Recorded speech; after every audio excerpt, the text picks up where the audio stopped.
میرا شوہر مجھ سے عمر میں 20 سال چھوٹا تھا۔ وہ مجھ سے بہت محبت کرتا تھا، لیکن میں جب بھی اسے کھانا دیتی وہ کھانا رکھ کر اوپر چھت پر چلا جاتا، اور جب وہ واپس آتا تو فریج سے ایک دودھ کی بوتل نکال کر ایک گھونٹ پیتا اور پھر سونے کے لیے لیٹ جاتا۔ میں اسے دیکھ کر حیران ہوتی کہ وہ سارا دن کام کاج کرتا رہتا، اسے کبھی تھکاوٹ نہ ہوتی، وقت پر سوتا، وقت پر جاگتا۔ میرے خیال میں یہ سب اسی دوا کا اثر تھا۔ بظاہر یہ دودھ جیسا ہی کوئی مشروب لگتا تھا، لیکن میرے شوہر کی ساری جوانی اور طاقت کا راز اسی شربت میں تھا۔ ایک دن میں نے سوچا کہ کیوں نہ میں بھی یہ دوا پی کر دیکھوں، شاید میری ڈھلتی عمر میں کوئی فرق آ جائے اور میں بھی اپنے شوہر کے برابر کی لگوں۔ تب ایک دن میرا شوہر گھر پر نہیں تھا۔ میں نے الماری کھولی اور وہ بوتل نکال کر اس میں موجود شربت ایک گلاس میں ڈالا۔ اگرچہ یہ ذائقے میں اچھا نہیں تھا، مگر میں جانتی تھی کہ اسے پینے کے بعد میری لیکن ابھی مجھے شربت پیے 5 منٹ ہی گزرے تھے کہ میرا نام علینا ہے۔ میں نے اپنی زندگی میں جس چیز سے نفرت کی وہی چیز میرا مقدر بن گئی۔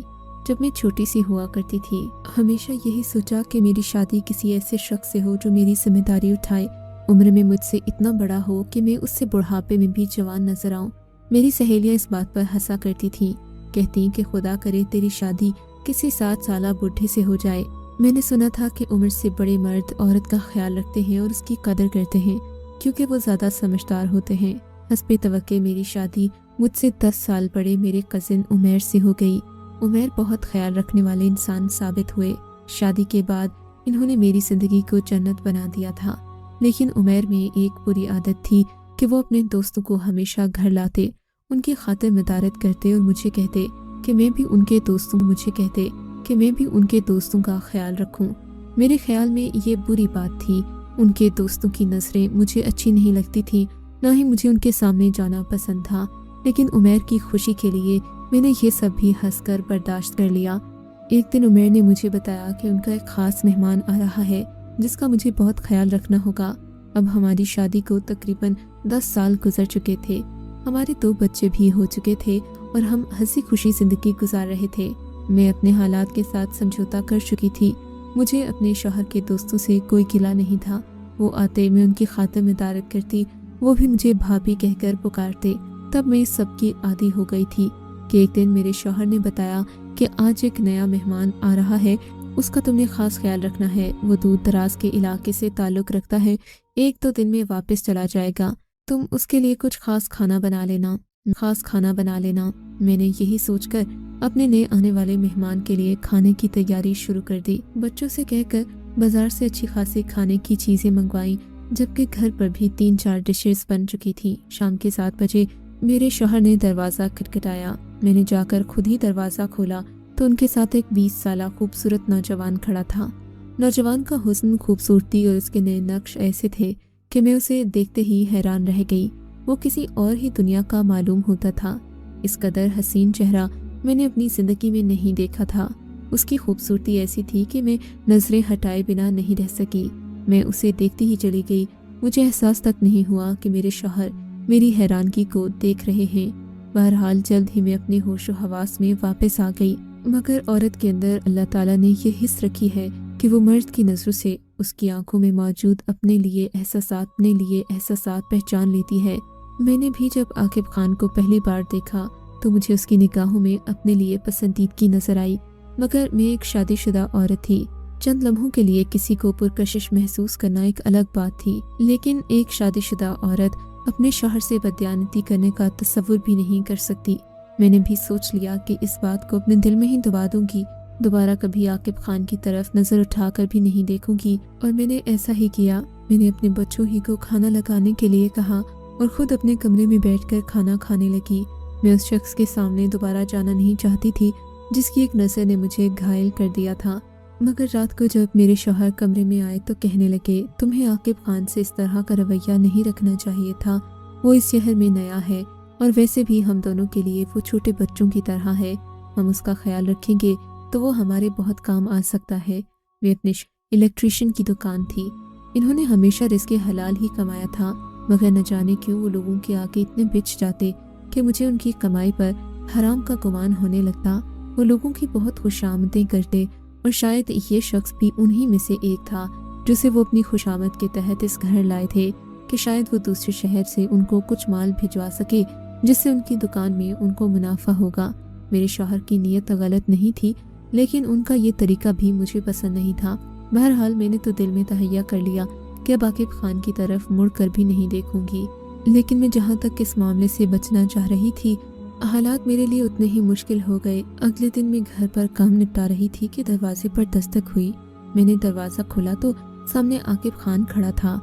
میں نے سختی سے پوچھا کہ کیا بات ہے، تب اس نے بڑے ہی شوخ لہجے میں جواب دیا کہ بھائی نے مجھے کھانا لینے گھر بھیجا ہے، دونوں بھائی مل کر دکان پر ہی کھانا کھائیں گے، آپ آج دکان پر آنے کی زحمت نہیں کیجیے گا، اور ویسے بھی میں اب آ گیا ہوں، آپ کو پریشانی اور فکر کی ضرورت نہیں، اب میں ہی کھانا لایا لے جایا کروں گا۔ عاقب خان کی بات سن کر میرے تن بدن میں آگ لگ گئی۔ میں نے سوچا بھی نہیں تھا کہ وہ اس قدر شاطر دماغ کا نکلے گا۔ خیر وہ مجھ سے دل لگی کی باتیں کرنے لگا اور آتے جاتے میرا اس سے ٹکراؤ ہو ہی جاتا۔ خیر میں اس سب سے مطمئن تھی، کیونکہ ایک تو یہ سب میرے شوہر کو معلوم نہ تھا، اور دوسرا یہ کہ عاقب خان ہمارے ہاں چند دن کا مہمان تھا، اس نے آخرکار چلے جانا تھا۔ یہ عاقب خان کا ہمارے گھر میں تیسرا دن تھا، آج اسے روانہ ہونا تھا۔ میں نے اس کے لیے اچھا سا ناشتہ بنایا کہ یہ میرے شوہر کی ہدایت تھی۔ تھوڑی دیر کے بعد دونوں گھر سے نکل گئے۔ میں نے خدا کا شکر ادا کیا کہ اب اس منحوس سے ہمیشہ کے لیے جان چھوٹ گئی۔ دن کے تقریباً 11 بجے تھے کہ میرے گھر کا دروازہ زور سے بجنے لگا۔ میں نے دروازہ کھولا تو سامنے عاقب خان ہکا بکا کھڑا تھا۔ اس کے چہرے پر اجلت اور پریشانی کے آثار تھے۔ میرے پوچھنے پر اس نے بتایا کہ میرے شوہر زندگی اور موت کی کشمکش میں ہیں، کیونکہ ان کو دکان پر کرنٹ لگنے کی وجہ سے شدید شوق لگا ہے اور اب ان کی زندگی کے چند گھنٹے ہی باقی ہیں۔ عمیر کے بارے میں یہ خبر سن کر میرا تو مانو لہو خشک ہو گیا۔ میں نے آؤ دیکھا نہ تاؤ، پاؤں میں جوتی بھی نہ تھی، ننگے پاؤں چادر اوڑھے گھر سے نکل پڑی۔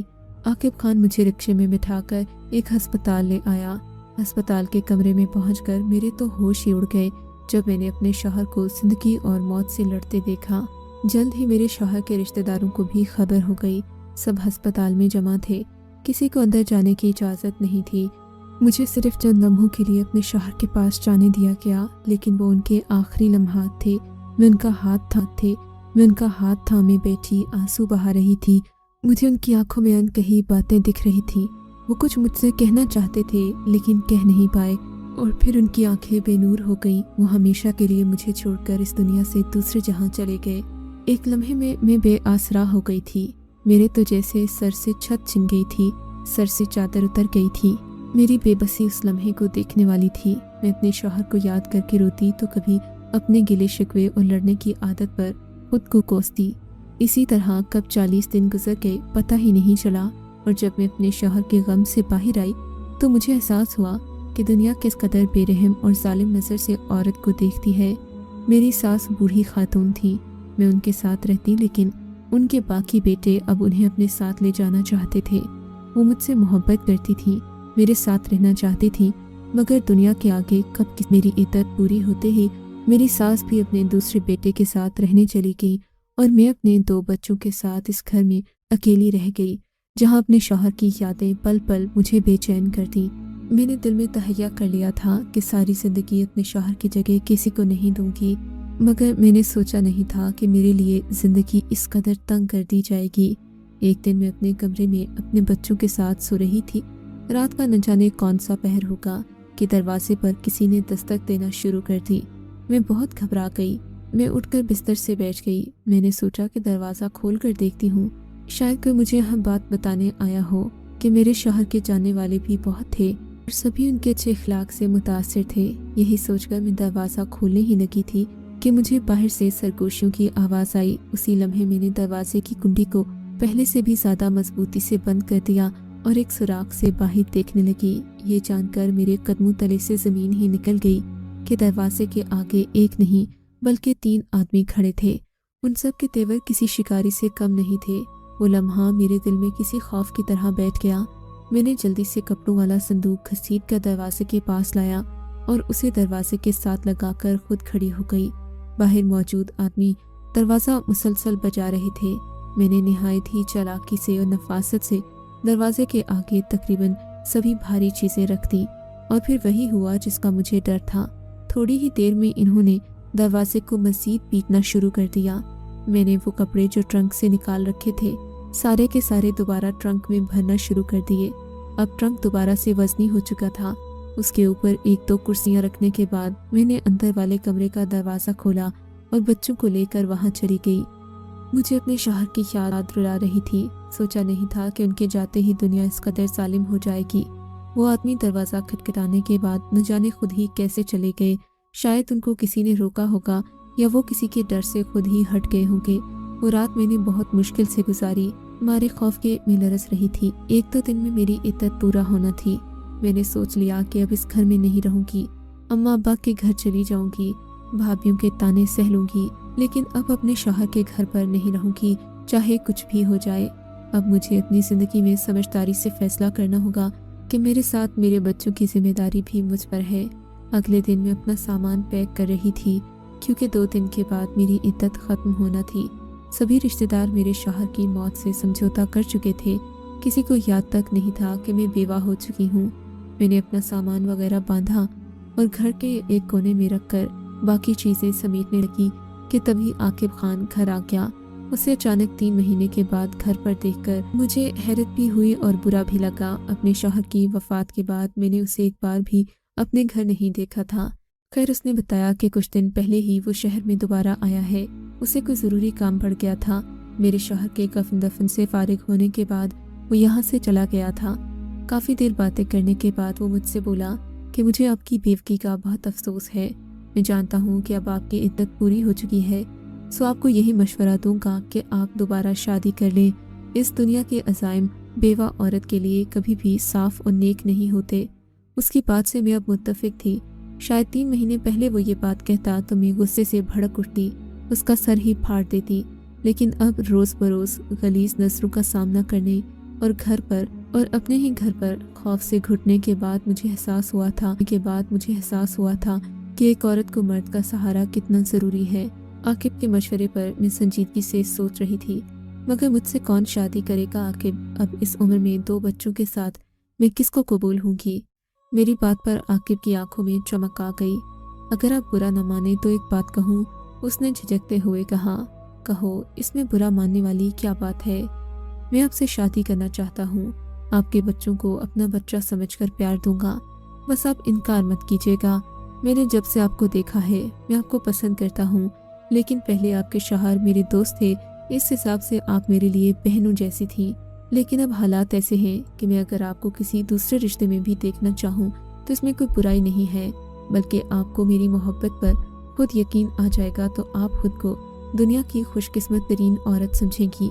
मुझे इस बात से कोई फ़र्क नहीं पड़ता कि आप शादी में जैसे तूफान सा आ गया। मैं खुद ही को कसूरवार समझने लगी। मुझे लगा जैसे मैंने आकिब को खुद ही इस कदर करीब आने का मौका दिया हो, वरना उसकी ये बात करने की जुर्रत कभी ना होती। 2 दिन के बाद मैं अम्मा अब्बा के घर चली गई। मैंने अम्मा को सारी बात से आगाह किया। मेरे घर में तो मैं एक बोझ से अलावा कुछ नहीं थी। सास पहले ही छोड़कर जा चुकी थी। मेरे शौहर के बच्चों का किसी को ख्याल नहीं था। जब मेरी अम्मा ने ये बात सुनी तो कहने लगी, इससे अच्छा और कोई रास्ता नहीं। अगर आकिब तुमसे शादी करना चाहता है तो उसे मना मत करो। तुम्हारे अब्बू से बात कर लेंगे, जितनी जल्दी हो सके तुम्हारा घर दोबारा बसाया जाए, वरना ये दुनिया बहुत बुरी है। अम्मा की बात से मैंने भी इत्तेफाक किया।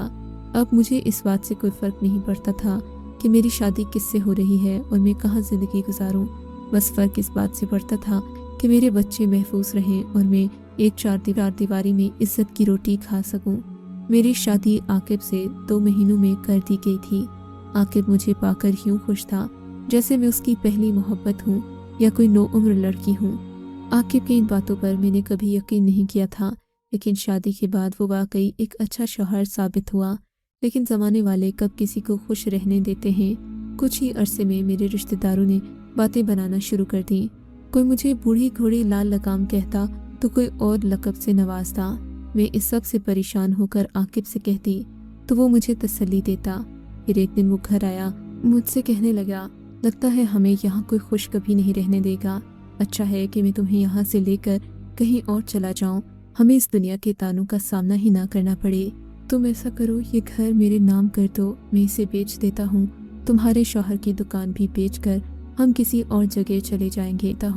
तुम्हारे शौहर की दुकान भी बेचकर हम किसी और जगह चले जाएंगे, वहाँ जाकर अपनी ज़िंदगी नए तरीके से जिएंगे। मैंने अपने शौहर की बात पर खुश होकर अपना सब कुछ अपने शौहर के हवाले कर दिया। मेरे ज़ेवरात, कीमती कपड़े और मेरे पास जो भी सरमाया था, मैंने सब कुछ आकिब के हवाले कर दिया और हम एक नए शहर में आके यहाँ आकर एक छोटा सा मकान खरीदा और 2 कमरों की जन्नत बनाकर उसमें रहने लगे। मगर यहाँ आते ही मैंने देखा कि आकिब का रवैया बदल गया था। वो 4-4 दिन घर न आते। मैं इस घर में खुशियों की तलाश में आई थी, मगर आकिब के रवैये को देखकर लगता था कि मैं कभी खुश नहीं रह सकूंगी। कुछ दिन गुजरे कि आकिब ने घर खाना भी छोड़ दिया। वो घर आते, मैं उनके सामने खाना रखती तो वो छत पर चले जाते। मैं उनसे पूछती कि आखिर क्या बात है, मुझसे नाराज़ हैं, मैंने कोई गलती की है, मगर वो गुमसुम रहते। घर आते तो सो जाते और यूं हमारी कोई बात न हो पाती। हमारे दरमियान फासले बढ़ने लगे थे। एक दिन मैं घर के कामकाज से फारिग होकर उससे ये बात करने के लिए कमरे में गई ही थी कि देखा आकिब अलमारी में कुछ ढूंढ रहा था। मैं वहीं रुक गई। थोड़ी ही देर में उसने एक मशरूब निकाला, एक घूंट भरा और वापस अलमारी में रखकर अलमारी को ताला लगा दिया। मुझे ये देखकर बहुत हैरत हुई। अब वो मुझसे छुपकर खाने पीने लगा था। उसने शायद जिंदगी की हर चीज़ मुझसे अलग कर ली थी, लेकिन मैंने इस बात का जिक्र आकिब से ना किया। इस बात ने तो मेरे दिल को इस कदर रंजीदा कर दिया कि जो बात मैं आकिब से करने आई थी वो मेरे दिल में ही रह गई। 2-3 दिन गुजरे थे कि मुझे महसूस होने लगा आकिब वो शरबत नुमा चीज़ हर रात ही पीता है और सुबह वो देर तक सोया रहता, फिर आँख खुलती तो हाथ मुंह धोते ही घर से निकल पड़ता। अब तो आकिब ने घर में खर्चा देना भी बंद कर दिया था। मैं खाना भी मुश्किल से बनाती तो वक्त का गुजारा बड़ी मुश्किल से हो रहा था। मैं सोचने लगी थी कि मैं अपने लिए कोई कामकाज ढूंढ लूँ। आकिब ने मुझे बता रखा था कि उनके हालात पहले ही ख़राब चल रहे हैं, सो उनसे किसी खर्चे की तवक्को ना करूँ। एक दिन मैंने घर में खाना पकाया। मुझे बहुत भूख लगी थी, लेकिन बड़े होते बच्चों के खाने के बाद मेरे लिए एक निवाला भी न बचा। थोड़ी देर में मेरे बच्चे सो गए। मारे भूख के मेरे पेट में दर्द होने लगा।